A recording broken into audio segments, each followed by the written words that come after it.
welcome to another interesting class. Today we are going to look at Ife and Benin art culture. We are going to look at the significance and the purpose of producing these artworks and the reason why they are referred to as court art and why African art are referred to as art for life. Today we are going to look at the similarities and also the differences between both art. Don't forget that there's a controversial issue on ground about the Ife and the Benin art. Watch this short documentary on Benin and Ife art. As we pay attention to detail art in Africa, like music and like traditional religion, is an essential tool to help us understand the history of the continent. From rock paintings to wood sculptures, from terracotta pots to bronze masks, all give us a unique insight into the past. These works were not made as art for art's sake as they are in the West. They're really art made for life's sake. They played a very important role in the lives of the people who made them.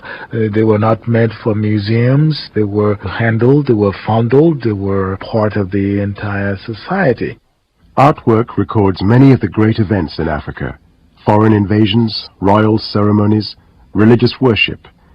But art also gives us a window into the small domestic details of day-to-day life.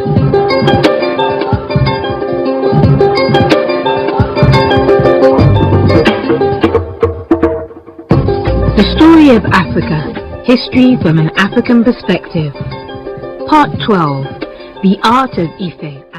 A rich tradition of sculpture flourished, unlike anything in Africa or Europe at the time. These are works of technical sophistication, magnificent craftsmanship, and astonishing natural beauty.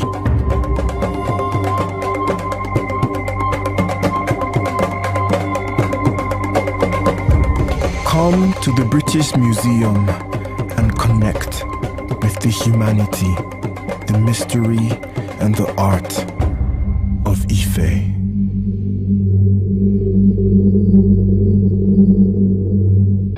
Ile-Ife in southwest Nigeria is the sacred city of the Yoruba. According to traditional belief, it was founded by Oduduwa, the son of Olorun, god of the sky, and became a powerful cultural and spiritual center. The art of Ife dates from around the 12th to the 15th century, though the earliest pieces may be much older. It is made up of work in terracotta, bronze, and stone. Some of the sculptures are heads or busts of human figures, others of animals. The naturalistic pieces of Ife are truly the most naturalistic African art pieces you can find. They cannot be ignored. Dr. Ohioma Pogoson, lecturer in art history in the African Institute at the University of Ibadan. Well, naturalistic, that is a true representation of human and animal forms, and it was comparable to that of classical Greek and Renaissance Rome, for example. And so the earliest Westerners to interact with Ife art originally thought that they were not works of art of black people.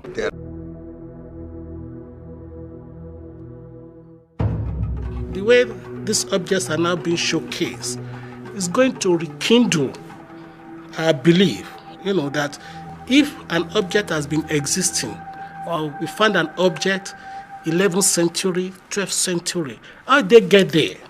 These are the questions we should now be asking. Who were the people there? And with this exhibition, it's going to bring out more curiosity. People want to find out what is actually happening. This astonishing sculpture in gleaming copper represents one of the rulers, or Oni, of the Kingdom of Ife in western Nigeria 7 or 8 centuries ago.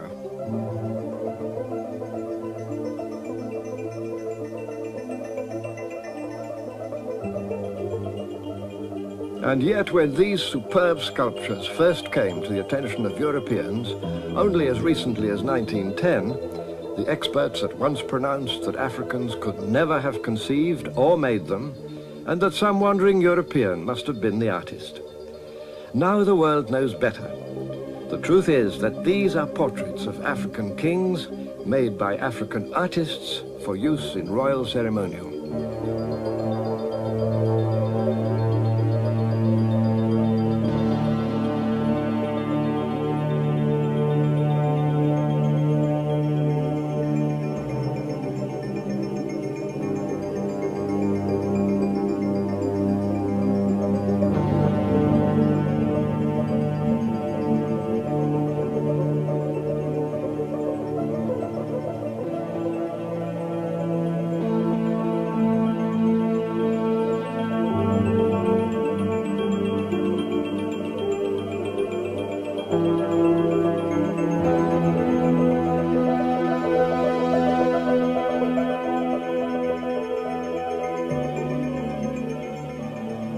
What's important about these ones is they're full standing figures. They show the Oni, or the king of Ife, at the moment of coronation. So he's wearing a crown, he's holding a horn with medicine in his hand, and he has a staff in the other hand, and he has his regalia of red parrot feathers on his chest. It's beautiful. Why are these images so important? They're so important because they're equivalent to the medieval sculptures in cathedrals today. So if you look for the image of Henry VII or of Richard II, these are the same date, and yet they have much more detail, they have much more humanity, and they have much more individuality than the sculptures being done in Gothic and early modern Britain. Absolutely, absolutely. The head of Ife is 3/4 life-size and named after the town of Ile-Ife in Nigeria, where it was dug up nearly 70 years ago. It's hollow and made of leaded brass about 1 centimetre thick. The head wears a crown that was originally painted red. Over the centuries, the once shining brass face has taken on a natural green patina. The head of Ife is thought to be as much as 800 years old. This object over here was the first object from Ife to enter a museum collection. It came to the British Museum. It's one of 2 objects from the British Museum in the exhibition, and it came here in 1896. And it is a quartz or quartzite stool or throne, and it shows an enormous elephant trunk, and on it would have sat the Oni, or the king of Ife, with his legs astride the elephant trunk and his feet on a stool, because of course if he was king he mustn't touch the ground. Early excavations of Ife sculptures were carried out by the German ethnologist Leo Frobenius. On finding brass and terracotta heads in the Olokon Grove in Ife in 1910, he was astounded by the quality of the artwork, describing it as eloquent, of a symmetry, a vitality, a delicacy of form directly reminiscent of ancient Greece. But, he continued, it is proof that once upon a time a race far superior to the Negro had settled here. Like many other Europeans at that time, Frobenius simply couldn't accept that such art could be of African origin. Indeed, he found it more probable that the sculptures had come from the mythical lost Greek colony of Atlantis. This, despite the fact that the sculptures clearly depicted black African features. Although it was the naturalistic faces that had impressed many Westerners, the Ife craftsmen had also produced other heads that were conical and much more abstract. Professor Roland Abiodun. It meant that there were 2 types of head: the outer naturalistic head and the inner spiritual head. The inner spiritual head is the one that is more important and more powerful than the outer spiritual head, which is why the Yoruba always pray that may your inner head not spoil your outer head. According to the Yoruba myth, one of the sons of the deity Oduduwa left Ife to found his own kingdom in Benin. Ife antiquities first really came to light in 1910. What happened was that a German adventurer and anthropologist called Leo Frobenius had heard about the mythic kingdom of Ife, and he decided in 1908 to go there. He went there in 1910. He took a man called Martius with him. They spent 3 weeks there. They got a team of Africans. They burrowed into the sacred grove underneath the ground. They found terracottas. For the first time you have here a cast of a terracotta head found in 1910, the original in Berlin, back together with the original headdress, which is still in Nigeria. For a few weeks in 1910, Frobenius carried out excavations and unearthed many terracotta and stone heads. But he was also shown a brass head, which he was told was Olokun, the Yoruba god of the sea. He photographed it for his book, The Voice of Africa. It bears a striking resemblance to the head of Ife in the British Museum. He thought it was of Greek or ancient European origin. He identified it with Poseidon, with the god of the sea. He identified the kingdom of Ife with the lost kingdom of Atlantis. And he wrote all of this up, and indeed it was published in the Illustrated London News over there in 1910. What happened in order to disprove all of this was over there where those people are two small brasses excavated in 1939 by Thurston Shaw, Igbo Ukwe brasses. One is of an elephant head, and those are about 1,000 years old, and they proved that this was an autonomous African tradition. Finds expression in such diverse activities as weaving, basketry, beadwork and jewelry. But it is in sculpture that the continent is often viewed as having excelled. And it is from Nigeria that The sight of the brass Olokun head threw Leo Frobenius into a state of utter confusion. He simply couldn't believe that the people of Ife had ever been capable of making such a sophisticated object.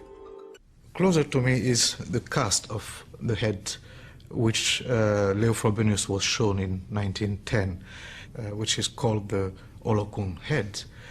And the second is the original head, which is in the British Museum. As you can see, both heads are done according to the same aesthetic traditions.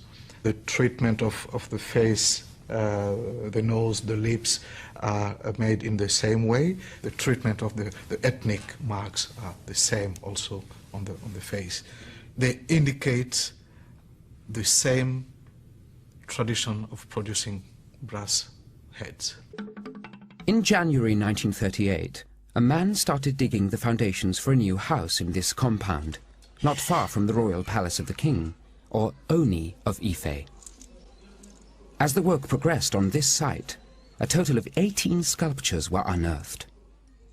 Many were lying just a few feet below the surface, and one of them was the head now in the British Museum. Well, you can really say that the Ife metal heads were discovered twice. They were discovered for the first time by Frobenius in 1910.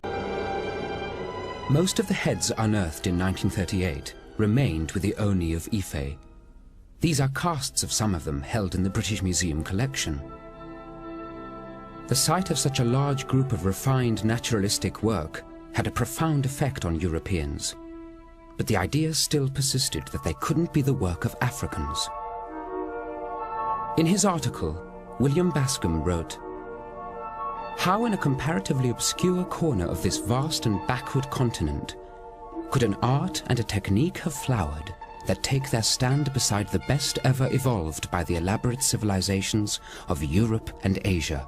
Look at the collection here, at the artifacts. They are mostly heads. What is the fascination with the heads? That's a good question. In the Yoruba kingdom, we believe the head is where authority comes from. So let me put it that way, the leader is the center of power. And we believe authority is in the head and it's in the mouth. Ife was preoccupied with religion, with ritual. And most of this represented the Ife cosmology of the head as the center of power. And the head defined you. You didn't define, the body did not define the head. The head is an entity unto itself. The fact that we're seeing so many heads here is something to do with that religious belief within the Ife setting of the day. Before its decline, Ife was a cosmopolitan setting And you will see so many heads and faces showing different groups who existed in Ife. In the Yoruba tradition and legendary stories, Ife came to be as the divine establishment of God, who sent one of his messengers, Oduduwa, to establish the land over water. He came with a chicken and with a bowl of sand. The sand was spread on water, and a chicken was kept on the little sand. And as the chicken scatters the sand, land emerged from the water, and that is what is called Ile Ife. There's a particular story associated with this terracotta head. It's said to represent Lajua, a chief attendant to the Oni Awurukulukin. When his master died, Lajua decided to conceal the king's death by adopting his regalia and his identity himself. Lajua was later put to death for his treachery, but he has since become a celebrated figure. Professor John Picton. The neck of the figure has a number of lines around it which probably represent those little rings of fat that a well-tended body tends to have in West Africa as a result of a decent diet. And they are, in the recent past, as we know, a sign of beauty in both men and women. For some time, all the good things which were discovered in Africa was believed not to have been made by Africans. Fortunately, we have moved far away from that. If we consider the time when this was made in Europe, it is still Middle Age, and the aesthetics of these heads are even far beyond many things which were produced in Europe at that time. It wasn't just that Europeans couldn't believe that Africans had the artistic sensibility to create such an object as the head of Ife. They couldn't believe either that Africans had the technological know-how to cast it. The head of Ife was made using the lost wax process, now known to have been practiced in West Africa for centuries before the first Europeans set foot there. The artist would have started with a clay core, probably with some animal dung, perhaps some cereal husk in there as well. Once the clay core was modelled into a roughly human head shape, sheets of beeswax would have been modelled onto that of a known thickness. And a lot of the Ife heads are cast incredibly finely, so the thinness of the wax, which was probably also a relatively valuable material, would have been important. And this would have been modelled to give all the detail that the final metal casting should have. Having done that, he would enclose the whole wax and structure with this same clay dung sand mixture, very carefully pushed into all the detail that was in the head. And it's how well he pushes the mixture into the wax, how well the bronze will actually cast. The clay surround, with the head inside, would then have been heated and the wax melted out.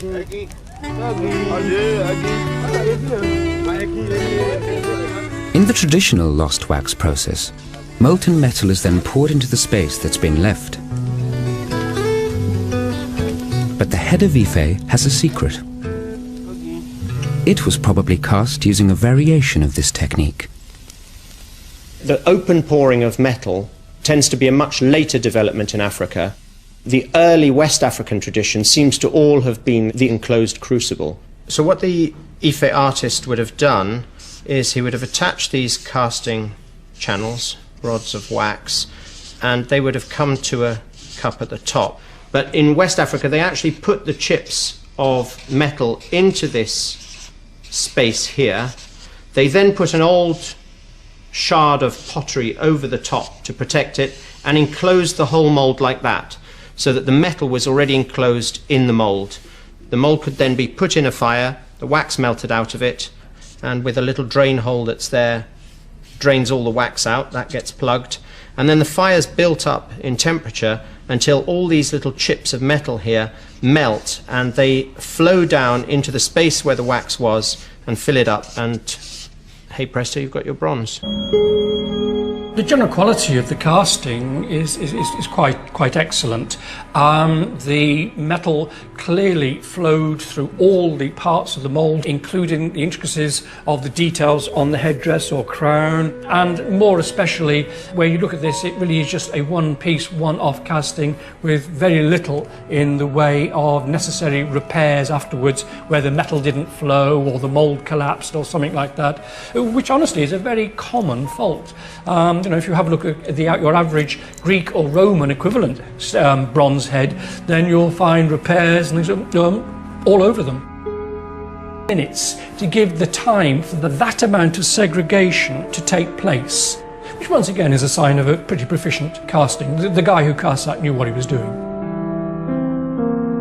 Analysis of the head also showed that the brass from which it was fashioned was probably imported from thousands of miles away, across the Sahara Desert.